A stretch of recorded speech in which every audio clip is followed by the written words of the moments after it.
এখন আপনাদেরকে একটি ভিডিও দেখাবো যে সমাজ ব্যবস্থা কোথায় চলে গেছে। এই মেয়ে, এই কি নাম তোমার? নাম বলো। হ্যাঁ, হীরামণি। কোন ক্লাসে পড়ো?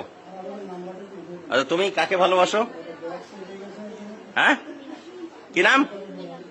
এই মিনাজুল কোনটা? এই দেখো নায়ক।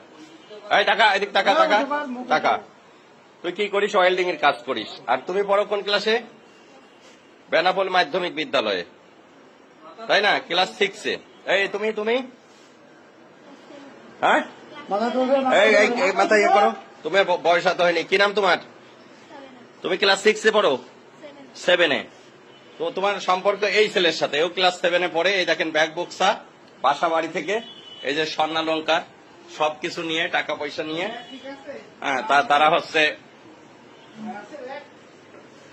টাকা পয়সা স্বর্ণালঙ্কার সব নিয়ে বাড়িতে বেতনা এক্সপ্রেসে তারা চলে যাচ্ছিল। বেতনা এক্সপ্রেসের আমাদের এই যে জয়নুল ভাই, তার কাছে টিটিরা সবাই সোপর্দ করেছে। পরে আমার বাড়িতে নিয়ে আসছে, প্রয়োজনীয় ব্যবস্থা গ্রহণ করা হবে।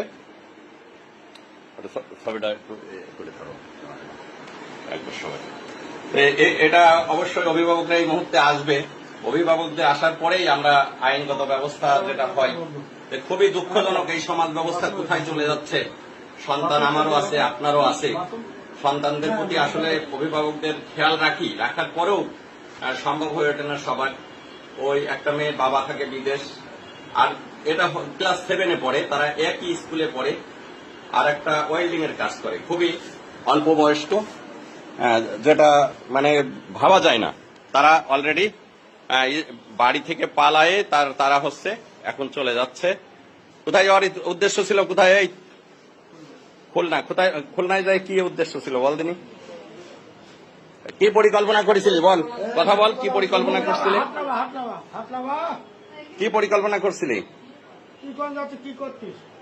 যাই কি বাসা ভাড়া নিয়ে থাকবে এরকম একটা চিন্তা ভাবনা?